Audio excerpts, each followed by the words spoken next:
Hello, fellow hospitality professionals. Continuing the conversation here at EHL as I can work on my MBA in hospitality, and I am joined with Stefan, who is the professor, and I get to look at him and he gets to look at me for the 5 days that we're together. And one of the topics today was teamwork and bringing a team together to harness all of that creativity and that power and that knowledge to go forward. What are some of our key things and key notes we should remember when we think of of teamwork? Yeah, well, there are 1,000 things you could say about what makes a team productive or not so productive. It's kind of hard to summarize them in a 2-minute soundbite, but if we would pick out just a couple of really essential things, I would say team composition, of course, plays an important role.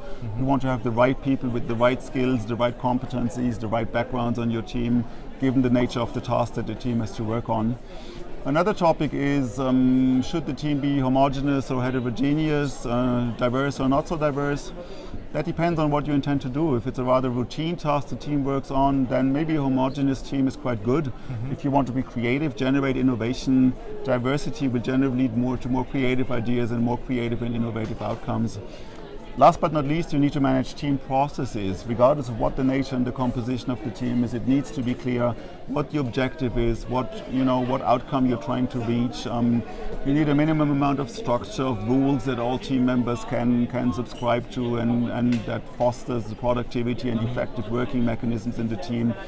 You need a certain amount of leadership, not necessarily leadership that is clearly focused on one individual, but diffused, distributed leadership. Right. Different members of the team that feel responsible for taking over the leadership task when they have something unique to contribute. Of course, effective decision-making mechanisms, effective communication mechanisms that make sure that everyone understands each other, and maybe a certain procedure for coming to consensus and agreement in the final stages of teamwork.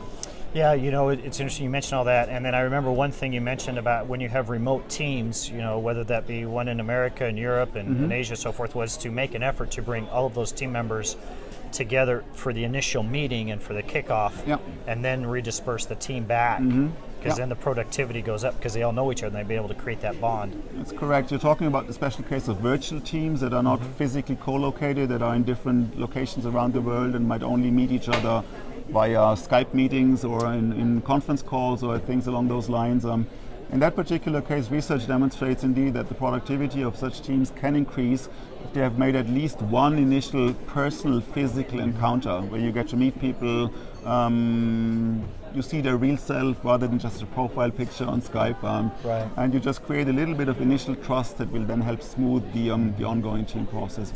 And I know from my experience here in the MBA program, where the majority of the work is done online and the group projects are done online, us coming together for the 3 weeks that we are together, spread over the course of the time of the course, has really been helpful in us bonding together and getting to know one another. And we feel that from a faculty perspective as well, because you guys have a great amount of cohesion actually in your teams that would be virtually impossible to create if you would only be working at a distance with each other. Yeah, very true. Excellent.